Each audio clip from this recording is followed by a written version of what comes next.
പ്രേക്ഷകരെ, നമ്മുടെ സുമിത്ര മൂന്നാമത് വിവാഹിതയാകാൻ പോകുന്നു. ഇത് കുടുംബ വിളക്കോ അല്ലെങ്കിൽ ദുരന്ത വിളക്കോ അല്ലെ പ്രേക്ഷകരെ? കുറേയായി സുമിത്ര കെട്ടുന്നു, ഇതിനൊരു അന്ത്യവുമില്ലേ? ഒടുവിൽ നമുക്ക് ആൻസർ കിട്ടിയിരിക്കുന്നു. നമ്മുടെ കുടുംബ വിളക്കിന്റെ ക്ലൈമാക്സ് വേറെ ഒന്നുമല്ല, നമ്മുടെ സുമിത്രയുടെ മൂന്നാം വിവാഹം തന്നെയാണ്.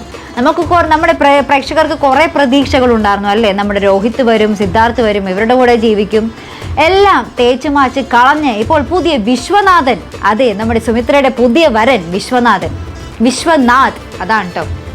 അപ്പോൾ അതിനുള്ള ആ ഒരു പ്രൊമോ കാണിക്കുമ്പോൾ സത്യത്തിൽ നമുക്ക് ചിരി വരും കേട്ടോ. ഇത് ആദ്യം നമ്മുടെ സുമിത്രയുടെ ഫസ്റ്റത്തെ ഭാഗം കാണുമ്പോൾ നമ്മൾക്ക് കരച്ചിലായിരുന്നെങ്കിൽ ഇപ്പോൾ നമ്മുടെ രണ്ടാം ഭാഗം കുടുംബ വിളക്ക് അവസാനിക്കുമ്പോൾ നമുക്ക് ചിരിയാവാനാ സത്യത്തിൽ പ്രേക്ഷകരെ. സുമിത്ര എത്ര പ്രാവശ്യം കെട്ടണം എന്നായിരിക്കും നമ്മൾ പ്രേക്ഷകരൊക്കെ ചിന്തിക്കുന്നത് കേട്ടോ.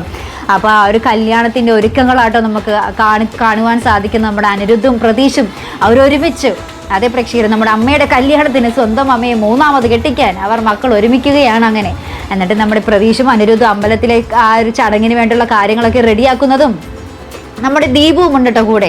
ലാസ്റ്റ് ഈ ഒരു കല്യാണ ചടങ്ങിന് വേണ്ടി നമ്മുടെ സരസ്വതി അമ്മയും അനന്യയും പൂജയും ഒക്കെ. പക്ഷെ നമ്മുടെ ശീതളിനെയും സച്ചിയും കാണുന്നില്ല കേട്ടോ, അതെന്താണെന്ന് അറിയില്ല.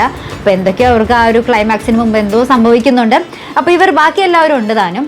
അപ്പോൾ ഇവരൊക്കെ കൂടി നമ്മുടെ സുമിത്രയെ മൂന്നാമത് കെട്ടിക്കാൻ പോകുന്ന ദൃശ്യങ്ങൾ അത് തന്നെയാണ് പ്രേക്ഷകരെ നമ്മുടെ ക്ലൈമാക്സിൽ കാണാൻ പോകുന്നത്. നിങ്ങൾക്ക് എന്ത് തോന്നുന്നു?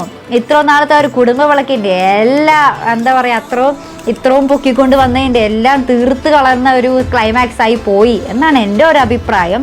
ഇത് ശരിക്കും കുടുംബ വിളക്കെന്നല്ല ദുരന്ത വിളക്കെന്നാണ് പേരിടണമെന്നാണ് എൻ്റെ ഒരു ഇതാട്ടോ. നിങ്ങൾക്ക് എന്ത് തോന്നുന്നു? ഈ ഒരു ക്ലൈമാക്സ് ഇതൊരു ശരിയായ ക്ലൈമാക്സ് ആണോ? പ്രേക്ഷകരെ കുറേ പേരെയൊക്കെ നിരാശപ്പെടുത്തിയ ഒരു സോഷ്യൽ മീഡിയ കമൻ്റ് എടുത്ത് നോക്കിയാൽ നമുക്ക് അറിയാൻ പറ്റും കേട്ടോ. എന്തായാലും കാത്തിരുന്ന് കാണാം.